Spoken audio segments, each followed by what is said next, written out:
Nice. Yeah. I would like to invite you and all of you guys in our Diamond Small Talk here with one and only Hans Galke. I would like to make some small conversation with you. Okay. And we go directly into the first question. Mm-hmm. So my first question is, you are one of the greatest dancers and greatest teachers to ever walk this earth. Oh my goodness. So my question is, what is the biggest difference between the time you were the world champion and the time when you actually produced some of the world champions? What do you think is the biggest difference in dancing? Yeah. Well, first of all, every period has its own highlights. Let's say it this way, because we sometimes say, you know, we in the past. Everything was better in the past. This is not true. There were some things that was good, but there is also many things that are better now. Yeah. So we need be very clear, of course, because a lot of things have changed in time. Time is faster. We're using the dance world has developed to much more bigger let's say call it business, even more business. In my times, I felt it was a little bit more, even though it was a business, but it was a little bit more less time efficient in the sense of the traveling that you guys do nowadays from here, from A to B, traveling the world.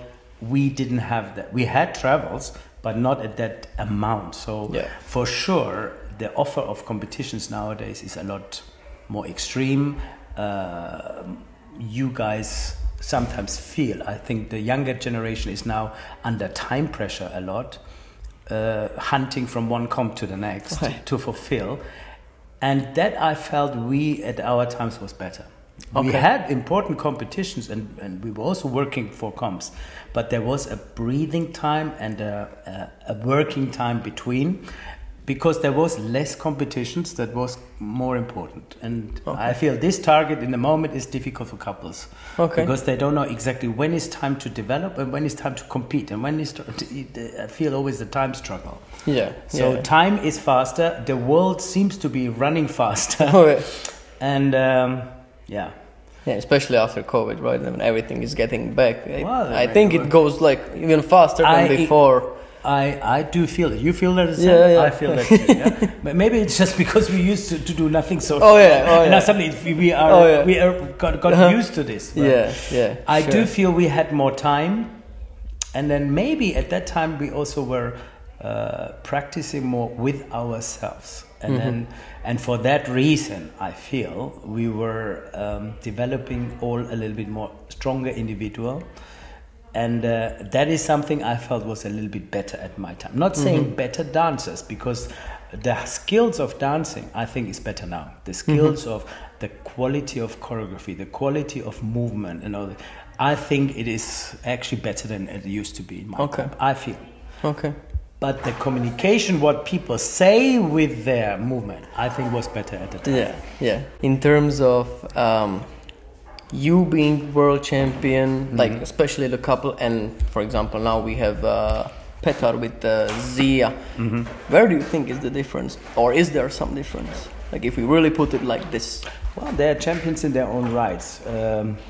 I can just say this way: in my times, yes, I was world champion. I was lucky to find my partner with who I could manage. This is always also very important. We should not forget, we also depend a little bit on situations, because I've seen many talented people who did not win the championship in the end, even though maybe they would have easily have the talent to make it. So, you know, it's sometimes also circumstances that make it work. So I would say for me was when I was a professional and winning the worlds in Germany, I was lucky that Donny moved away for 1 year and made space for me, because I assume, and I'm pretty sure, if he would have stayed, maybe I wouldn't have been the world champion in the professional. So it's also sometimes to be at the right place at the right time for the right moment. Now I still think I deserved it for sure, and even if Donny would have danced, I would have won. But, but it needs to be there. The belief needs to be there. Well, let's say it made it more easy. So then we move to another question, which sort of combines your active career and your professional teacher and coach career, and it is, how can you stay at the top for so long? I As mean, a teacher, you mean? I mean both, because I think you sort of like went pretty smoothly from being a top couple, then to being quite a top teacher, then to being, I think maybe the greatest in terms of producing many top couples. Helping. Okay, but even helping. A helper. Anyway, I have to tell you, I was teaching all my life because I come from a simple family. And I certainly had, as you know, dancing is not cheap. Oh. So I had to find a way how I finance my dancing. So I was teaching a lot longer than just at the end of my career. Of course, serious teaching started at the end of my career because until that point, my dancing was, of course, number one. And my teaching was number two to support my dancing. Yeah. So, of course, when you are active, you can be a teacher, but you're not as good because your mind is still towards you and not... So you can't share the importance for the couple. It should be always the teacher is there for the couple, not the other way around. Right. That I learned certainly at the end. And because for me, being a teacher was a replacement to be a dancer. You know, while you're a dancer, you're passionate about that. When I turned to a teacher, I was passionate about being a teacher. And I realized that I had to learn a lot of new skills that I hadn't had before. So to be a good teacher, you're facing a lot of good extreme challenges. What makes a good teacher? When is the right balance between a pusher and an advisor? Do I train the couples the way I used to dance so that they look a good copy of you? Or how do you step back and still advise and let them find their own way? That was for me not easy to find the right balance. But because I assume, because I certainly love my job and I love to be a teacher and I'm passionate about it. And I'm quite strict about also certain things, but I allow to get freedom to the couple. And I think this is a little bit the balance between they don't feel compressed with me, but they feel advised and maybe find some freedom in that. So, yeah, I assume this is what I feel is my strengths. Okay. Trying to support and help, but allowing them to find their own way.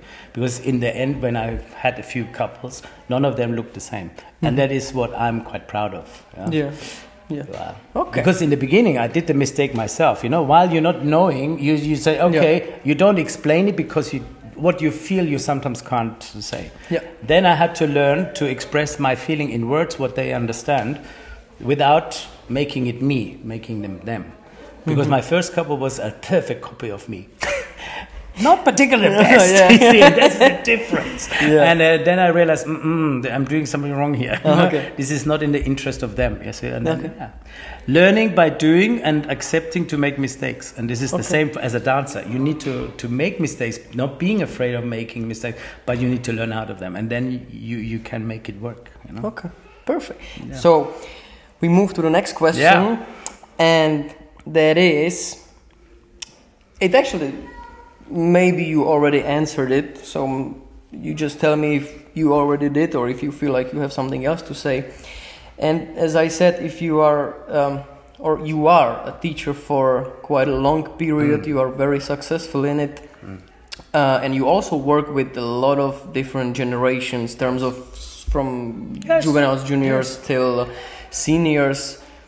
How can you actually be successful in terms of making a good lesson with every single age group you are given? Because I feel a lot of people, myself, I'm really not good with kids. It's also because I'm very young and I'm not really, experienced as a teacher. But anyway, I really struggle with it. You struggle? A lot. I'm afraid of them too. I think you are still in the learning curve of experiencing how to handle it. That's why I want to know. Don't worry. I feel I also was a bad teacher when I started. So no, it sounds like I always was a good one. No. I have a few students that I'm still good friends with, and they keep telling me, maybe you need to pay a little bit back from what what I used to pay to you, because I was your guinea pig where you learn teaching. So I said, again, as I said, learning curve. In the end now, I think we need all to adapt for the level where we're picking up these people. Everybody wants to learn, and they also pay for that service. So you need to be capable of coming to their level and maybe increase them to another level, but you need to pick them up at the right level. It doesn't help if you take a junior couple and pick up on a professional level that I expect so many things that I assume they know. Yeah. Maybe we need to still, even if it's a child, you need to communicate with them. Okay. But if they, of course, sometimes don't talk to you at all, now, of course, you start to make decisions or encourage them to talk. It's all about human relation, I think, in the end of the day. So you need to learn to talk to kids. Yeah. Oh, yes. We are already second time in Prague this year. How do you like it? I love Prague. Yeah. I was, as you said, I was first time in Prague, and I actually said to Lukas, please, Lukas, I come an extra day. I hear so much about Prague. I want to see it. Okay. And it's really Prague is offering what people say. It is exciting. It is special. It has a lot to offer, and yeah. And I was very impressed how many Czech dancers are. I was not aware how many Czech people are dancing. Okay. No, I wasn't. And it is quite a few. Very good. So, and good quality. So that's actually the next question. So how do you like Czech couples? Yes, so you just I do. I was surprised. Okay. But maybe because I didn't realize. So you see what you don't know, you're suddenly surprised. So no, the quality and also the not only the quality, it's how people develop. So the energy of the people is good, I feel. Okay. So you seem to enjoy your life here in Czech people. We do. We do quite a lot. That's good. You have fun. Yeah? Oh yeah. Very important. Never to be try to stick to fun. To be successful, you need to also let life happen and enjoy into. We need to be serious, but sometimes we need to also enjoy fun. Yeah. Everything is balance in life. I agree. Yeah. So, two last questions. One is, what is your goal now? My goal? Your goal. Oh, I tell you. Because I feel actually everybody is asking, sorry, this will sound horrible, young people, what is their goal in life when they have everything in front. But actually it seems like you've done it all in terms of active career, in terms of, your coach career. So what is your goal now actually? I would like to continue to develop myself. I don't limit myself. I have achieved everything. Maybe I need to explore more what belongs to my teaching. But of course, in life terms, I have some other targets nowadays. Yeah, I'm looking forward to change my lifestyle a little bit towards Spain, to maybe change my lifestyle privately and combine it. So I try to make it more balanced, simply because I don't want to run out of time. I haven't experienced it. So I will be 60 next year. So So you have full life ahead. Now you should say you don't look it. Well, then we are actually perfect for the next question. And that is, if you would go to the past and see your 16-year-old self, which you return just next year, what would be the advice you will give to myself? Exactly. Oh, just do it the same way you did. Good. Of course, a few things maybe. Trying to remain even more confident with you and listen to your inside more. Don't fear. Do and experience. And I feel a lot of our dancers living with a lot of fears and expectations instead of first try and then see. If it goes wrong, you can always change it. You see? Now, luckily, I haven't been a fearful person, but we all living in fears and how can I say? Don't fear, do, and if you sense it and you know it's the right thing, follow your gut instinct. Okay, perfect. So I thank you for the small talk, for your time with conversation. And I hope to see you very soon again in Prague. Did you actually get your 1 day free, or? You mean, did I get another invitation, you mean? No. Well, I'm sure you did.